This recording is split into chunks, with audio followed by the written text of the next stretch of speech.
Hello, everyone, and welcome to a bonus edition of the Artcast. We're doing a special one, I guess, episode number 13. So this is our limited edition podcast series that would cover the landmark games in USC Trojan football history that Dr. Bartner has seen, and also some of the highlights from the 5 decades of his time running the Trojan Marching Band. Of course, we talk about the Trojan Marching Band's traditions, and we wanted to do a little bit special show at the end of everything, Dr. Bartner, a little Q&A today. We'll talk about the current football team that's finishing up the shortened season, and then do some more of the traditions at the end. But I'm excited. I mean, at least we got one more episode. We get a little bonus in 2020. It's not been a great year, but we get a little bonus for this at least. Well, I've really enjoyed these Artcasts and working with you. And so far, it's been a very exciting season. Now we have the big game on Saturday, and we've got to finish strong. So I'm looking forward to Saturday. Yeah, I mean, it's just a weird year, obviously. Right now, Trojans are sitting at 4-0 and going into the big game against UCLA this weekend. It's like rivalry week. It's it's a short week because USC played on a Sunday. No fans. It's going to be over at the Rose Bowl and nobody there. Like, it's just so strange. But, like you said, it's been winning all your games. You can't do much better than that. So I'm going to play a little highlight clip, and then we can talk about that a little bit. This is some of the highlights from USC Football 2020.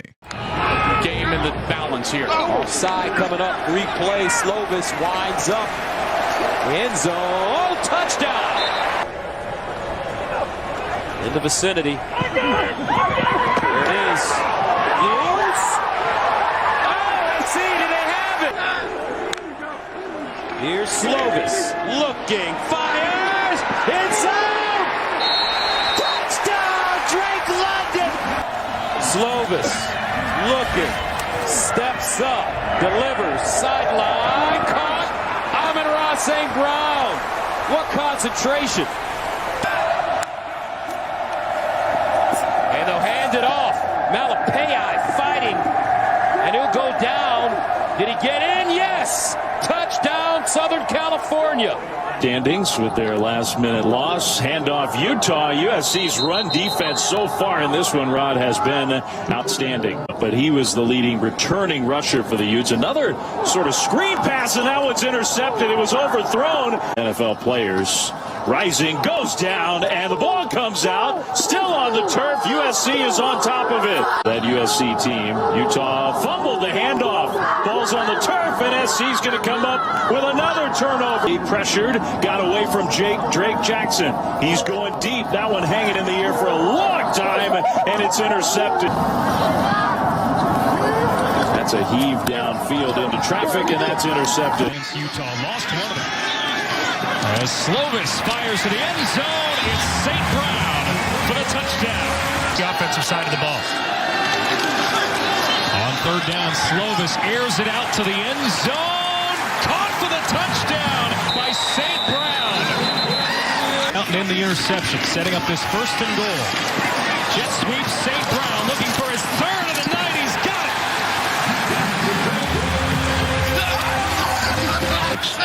He dealt with an injury last season as well. Back shoulder throw, St. Brown. Why not make it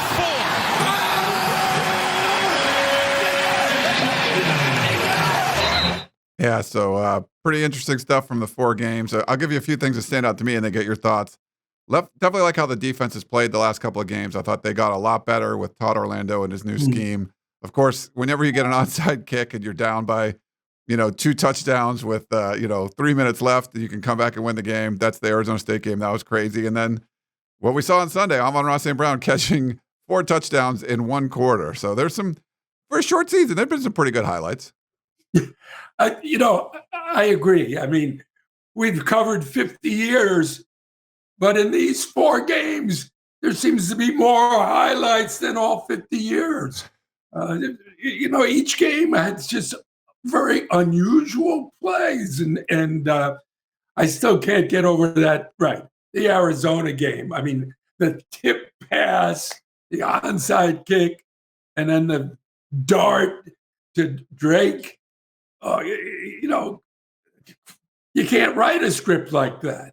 Yeah, the Arizona State game was crazy. In Arizona, they had to come back too. There was a tip pass in that one as well.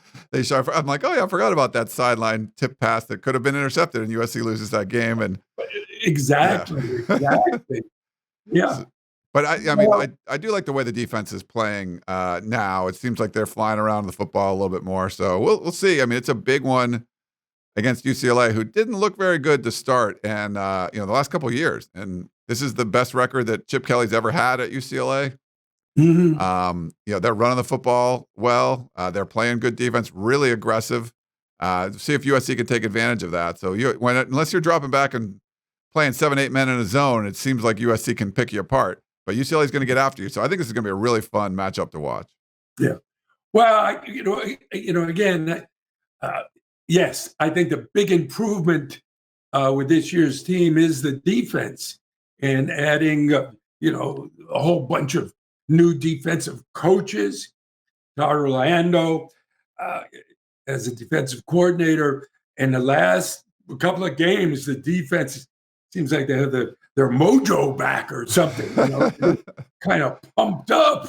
So that's encouraging for the Trojans. It is encouraging. Yeah, they do look like they're flying around in the football a little bit. But I hope you guys enjoyed those. I know it was a short season, but the season highlights so far doing this. Yeah, we originally were going to have this kind of correspond to every game of the year, but then obviously the pandemic hit, and we didn't even think there'd be a season, and then there was a season, and so yeah, it's been all kind of crazy. But we got a little highlights in there for you, and we did want to do, for the bonus episode, we wanted to do a little Q&A because Dr. Bartner, I enjoy talking to you every week. It's been a great last few months doing this, but there's a lot of people out there that were listening that had some questions for you. So we asked in the last episode for people to send them in, and some people did. So you ready for some questions? Hopefully they're not too hard for you. Yeah, let's go. Okay. So CW wrote in, had two questions. What will you miss most about directing the Trojan Marching Band? Well, first thing is obviously working with the students. I mean the students' energy and enthusiasm and hijinks, if you will. I mean, that's the main thing that I'll miss. But I'll also miss our relationship with our football team. The Friday before home game jock rallies are just unique in this country. And then, of course, after the game, when the team comes over and the star of the game gets up on the ladder with a sword, those are just great moments, and I'll miss those. What are you going to miss the least? Oh, that's easy. I hate getting up at 5:30 in the morning every Saturday all season long. I will not miss getting up that early. We had one from Sarah. Who was your biggest musical influence growing up?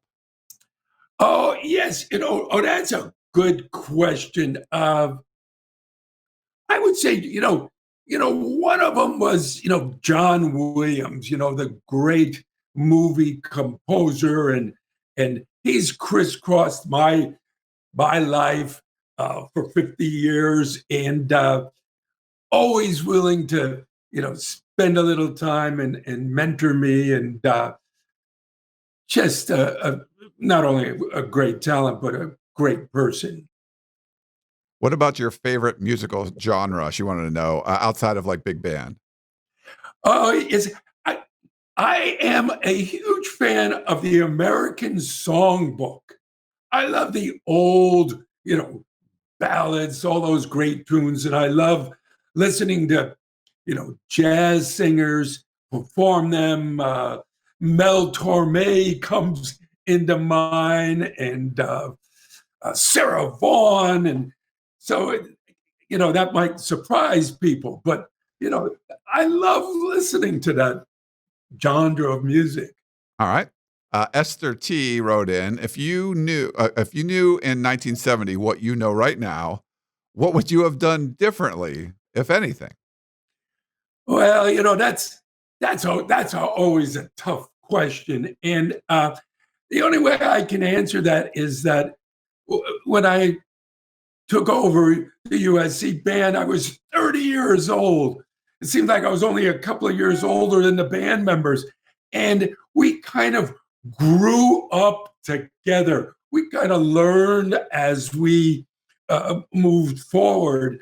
And I always feel that we've created this band together. So it wasn't that I can kind of look back and say, geez, I would have done this and this. It was really the students, the leaders, and myself kind of learning and moving along together created this wonderful band. It's one of those things where it's hard to say because like it was influenced by what you were learning along the way. So if like you already knew it, then it might not be the same if it didn't grow organically, kind of thing, right? Right, exactly. Yeah. Jake G, he said, how did you come up with the quote drive it style of marching? I'm guessing he's a band alumni, so he knows what's going on. But okay. Right. Well, it's I brought the basic style out from the University of Michigan, and it was a Big Ten style. And then again, it was the students and kind of the laid back West Coast style that I married the two together, and we came up with our own version of the drive it style. All right. Judy T wrote in, are you superstitious? Do you have any game day rituals? And do you kick the flagpole? No, I'm not a superstitious person. Do I have rituals? Absolutely. Okay. I mean, going back to 5:30 in the morning, I get up, do what I have to do. Always go to Starbucks, grab a quick sandwich and so on. And then when the rehearsal starts, I visit each section of the band. It takes about an hour and 15 minutes, and they're warming up and rehearsing their music. And, I get to interface with the kids and make suggestions and maybe kibitz with them a little bit and get them excited about the game. It's what we call game day. And this is what we live for. Uh-huh. So that's a ritual that I do every Saturday. And then kicking the flagpole. Do you kick the flagpole? Yeah, you know what? I did. I used to kick the flagpole, and then one day the university made it all cement, the base all cement, and I kicked it, and I hurt my foot. So I don't kick the flagpole anymore. I look over and watch the guys do it, and it's a great tradition. Yeah, they're a little more solid now. I think, I remember like when I was a student, they were always dented, so it seems like there was a softer metal. Right. And I don't know if it's like full concrete, but there's something, it's like they don't bend now. Like you can kick it, but it's a lot more solid for whatever it is. Yes, I learned that the hard way. Tony M, Tommy runs for burgers. When did that start? And maybe describe what that is for people who don't know. Well, Tommy's is a right hamburger joint out on Alvarado, and it's a great hang because you just line up. There's no tables. There's just kind of a counter that you bring your burger over, you set it down, and you eat it. So, and people line up, and I'm not sure what's on those burgers, but it's chili and cheese and everything you want. I'm probably the only guy in LA that orders his Tommy burgers dry, plain. So, I need to protect my stomach.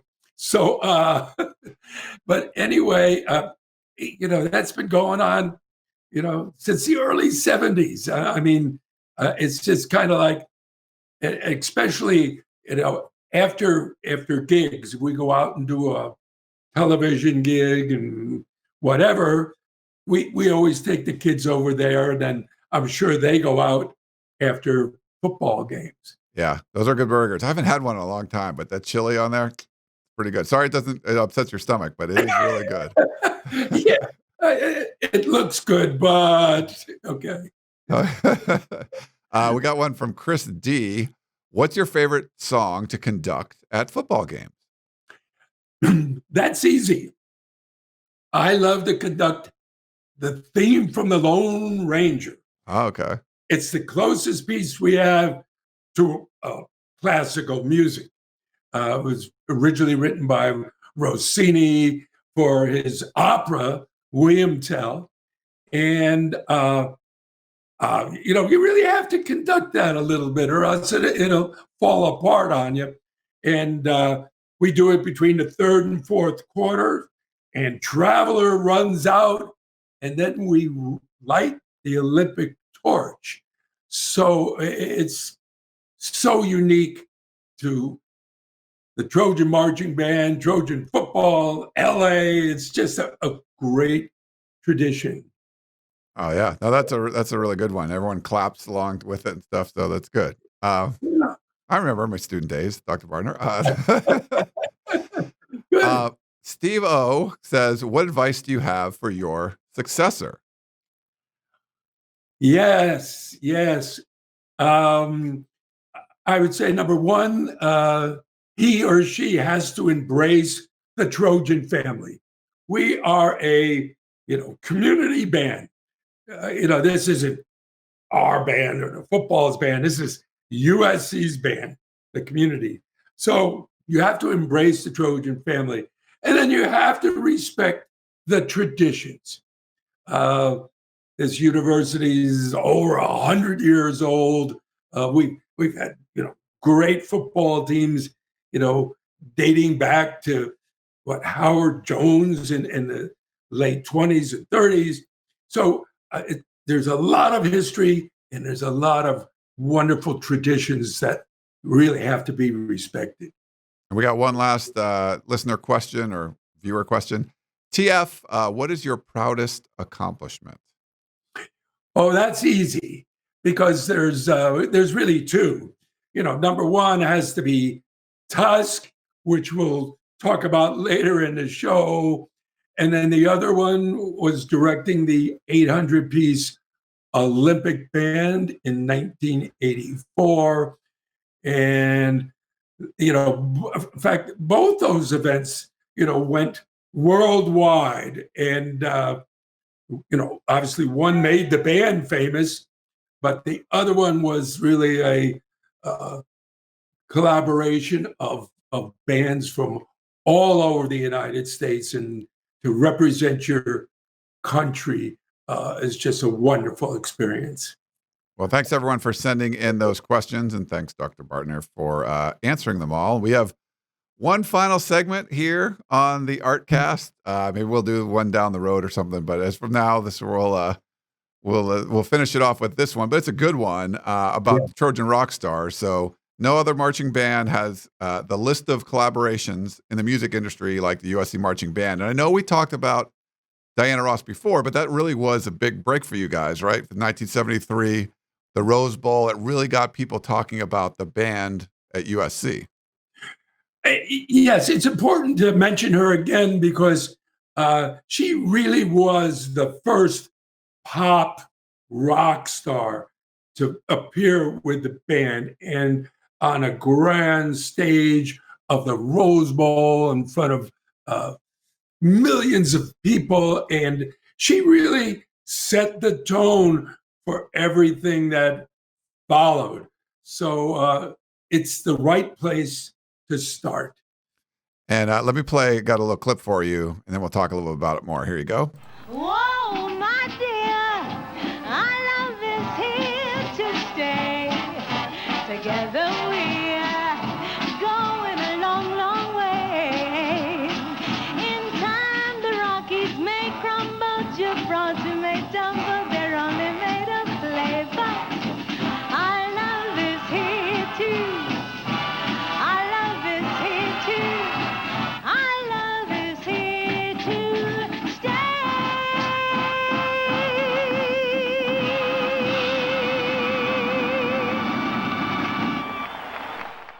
What were the band members wearing on their legs down there? What was that? Little like spats or something? Like over? Well, they're called, the kids called them moon boots. Okay. but they're like, I don't know what they're like, but they're. It was meant to imitate the old Greek Roman look. It had the Roman key, and we had gauntlets on the arms, and that was the design of that uniform. By the way, that close up, I don't know if people, but that was Pat Nixon in the crowd when they had a shot of the crowd. Pat Nixon, who graduated from USC, I think she was the guest of honor for the parade. Okay. So she was in the crowd, but Diana Ross was just absolutely amazing. And then that, led to, like we talked about, like I think Tower of Power was in the 1974 Rose Bowl. You had Neil Sedaka in 1976, Chuck Mangione in 83. George Clinton was in 2005, System of a Down in 2006, and then Slash from Guns N' Roses was in 2015. And then there's also, I'll put a picture up, Jason Derulo. This was in 2014. So he did his single Trumpets, and the Trojan Marching Band backed him up. That was halftime at a game in 2014. And the video, apparently 2 million views on YouTube. That's kind of crazy. Absolutely. And out of all these, marvelous guest artists, and again, they all come to practice to rehearse with the band. And to this day, Jason got the biggest response from the band. I mean, he had 2 top hits, at the time. And he was just, as far as relating to the students, I mean, Diana Ross, she was in a movie and up for an Academy Award, but that was something that I arranged. The students wanted Jason Derulo, and his manager was a Trojan. And, the phone call, and he said, yeah. And he came in like a true rock star. He brought his entourage. He needed his own dressing room and so on and so forth. And of course, the student body just loved it. Yeah, I'm sure it's a treat for them. This one's really fun. I'm going to put a picture up. This is at Dodger Stadium, 1979, June 4th, 1979. This was a collaboration that really made the Trojan Marching Band rock stars. Fleetwood Mac on their album Tusk. It was recorded, like I said, June 4th, 1979 at Dodger Stadium. Tusk ended up selling over 4 million albums, and you got worldwide notoriety for the Trojan Marching Band. It became the first collegiate band with a platinum album, and still is what the band's mostly known for. It became kind of, like you said, like before, the fourth fight song. And then we got to see in 1997 with Fleetwood Mac's reunion album, The Dance. They shot at Warner Brothers Studios, and they had a CD and DVD released, and that sold over 5 million copies. So, I mean, this was a big one for you guys. Yeah, as far as the greatest moments in 50 years, this has to be at the top, because this just went worldwide, and the second one in 1997, we were actually on the cover with Fleetwood Mac.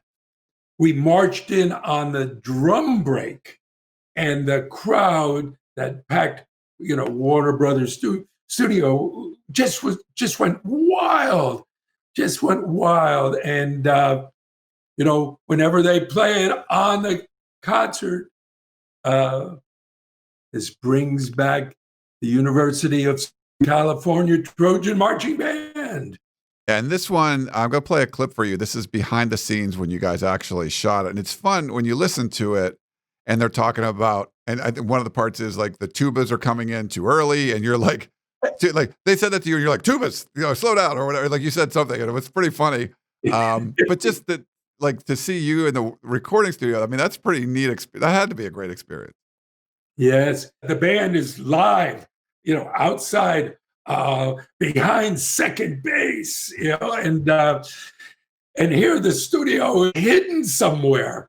So you're getting all this communication, and they were absolutely right. The tubas, instead of laying it back, Bop, bop, bop, boop, bop. They kind of went bop, bop, bop, bop, bop. And they just, from who was that? John McPhee on the bass.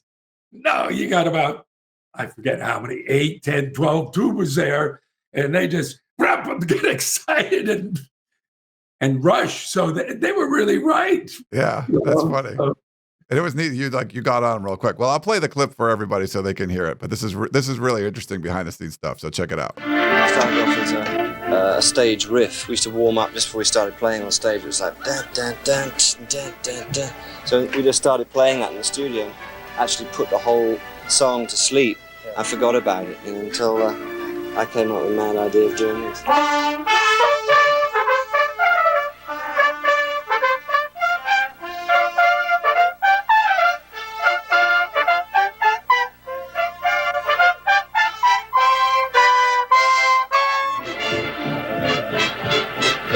To deserve the USC band to play for us, Stevie, don't be so humble. Well, no, but I mean, really, that's a lot of people playing that song. They like the music. 10, 11, 12.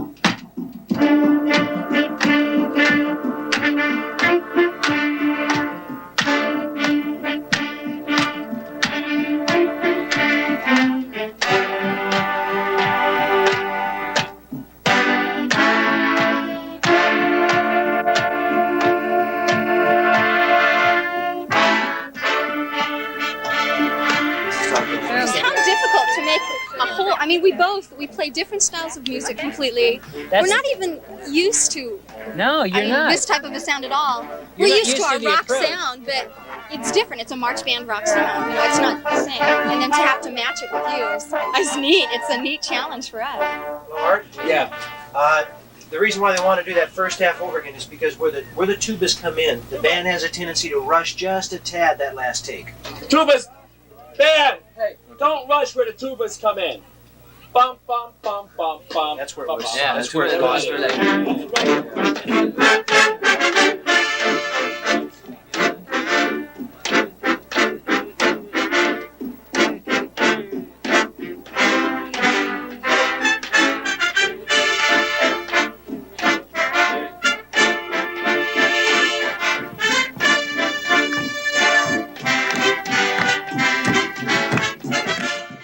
That's pretty cool. And they've got the twirling at the end there. Neat.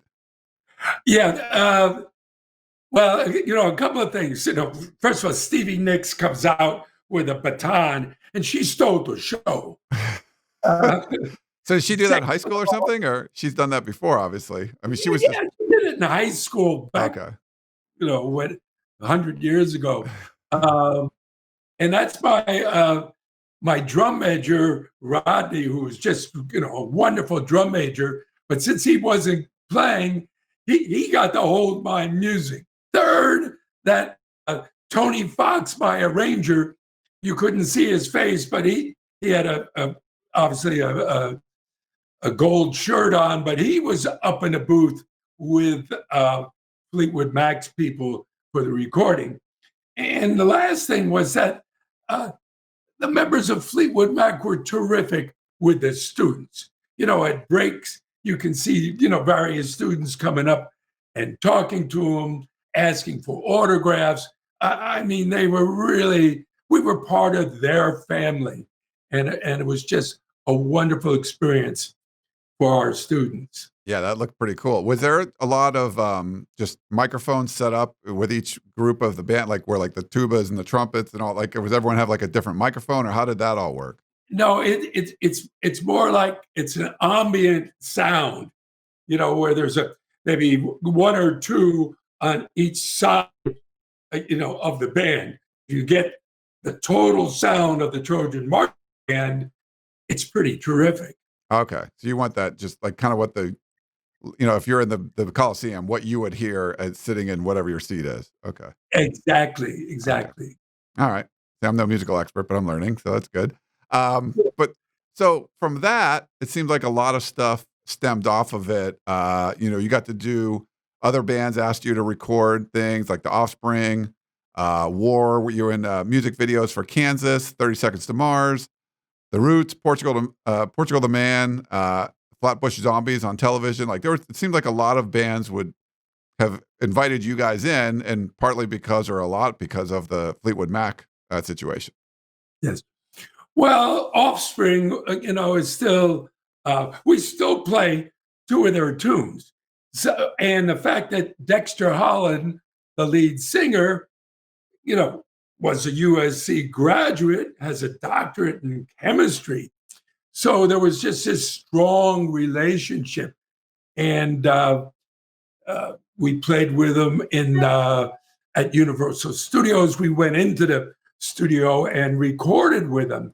So it's been a great relationship through the years. And then you've done some live shows too. Foster the People over at Universal Amphitheater, Fits in the Tantrums over at the Greek Theater, and then the Go-Go's, that had to be fun. I love them, at the Hollywood Bowl. So any memories from any of those ones? Oh, yeah. Anytime you get to perform at the Hollywood Bowl, it's a big time. And we took the drum section out, and they came in and made an entrance, setting up the. I think the tune was something to do with beat. We've got the beat, or whatever their big hit was, yeah. And the drum line just came in and kind of stole the show, if you will, and in front of 18,000 people at the Hollywood Bowl. So that was kind of a neat performance. Yeah, we got the beat. Yeah, that was one of their big ones there. One last one. We want to put up. There's a picture of Coachella.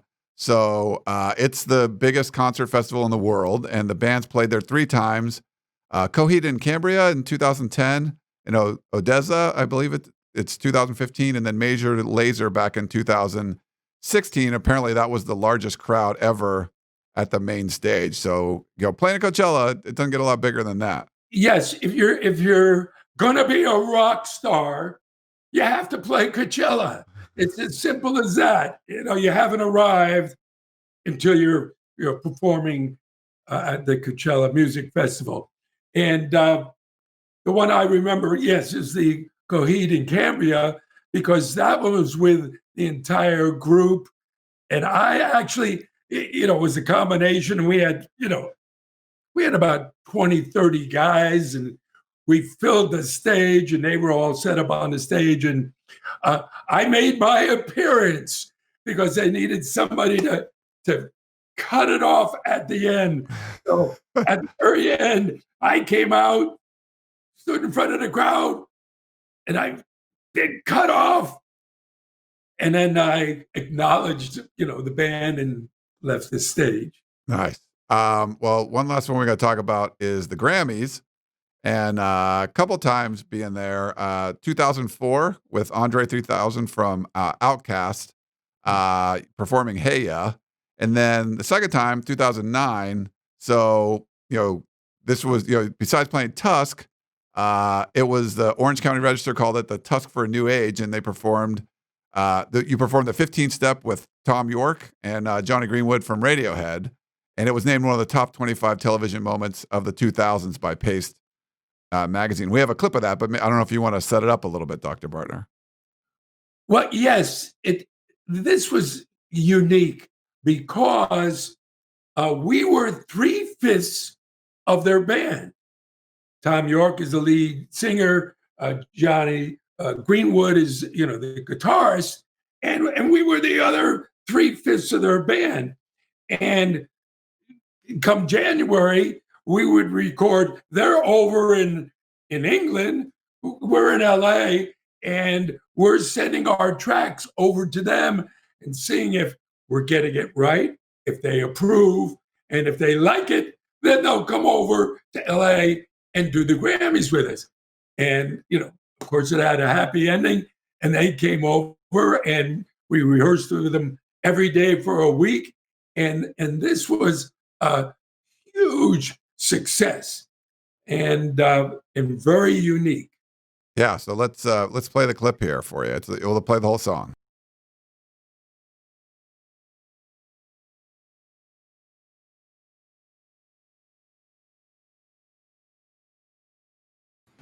Wow, pretty cool. For anyone listening on the podcast only version, go to the Trojan Marching Band YouTube page or Facebook page. You got to see the video.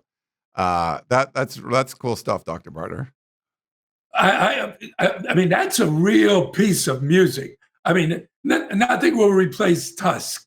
I mean, Tusk is what is, but the Radiohead, we've tried to, duplicate this performance, and the music's too hard. It's not in 4/4. It's in his 5/4. It's in his 1-2-3, 1-2, 1-2-3, 1-2. So it's a very complex piece of music, and it's truly one of these moments you can't capture again. It's just that unusual and challenging a piece of music. Where was that Grammys held? Which venue was that one in? I think it's Staples Center. Staples Center. Okay, yeah. It's funny. When I was a student, I worked security a couple times over at the Shrine Auditorium, and I think I worked the American Music Awards and the. I mean, this skinny little freshman kid, but yeah, the American Music Awards and the Grammy Awards. You just like sit around in a jacket and tell people where to go or whatever. But that was neat that was happening like right across the street from campus. Yeah. Yes. Well, we did the BET Awards in the Shrine Auditorium with Snoop Dogg. Oh wow. In fact, that's where All I Do Is Win comes from. And so we know, and we did a performance with Mick Fleetwood and Will Ferrell in the Shrine. So that's easy.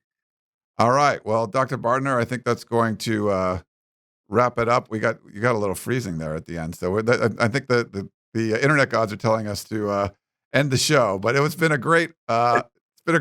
It's such an honor to be able to do this with you. So thanks for letting me do this and sharing all your insights and 50 years of running the Trojan Marching Band. No one's ever done anything like that before.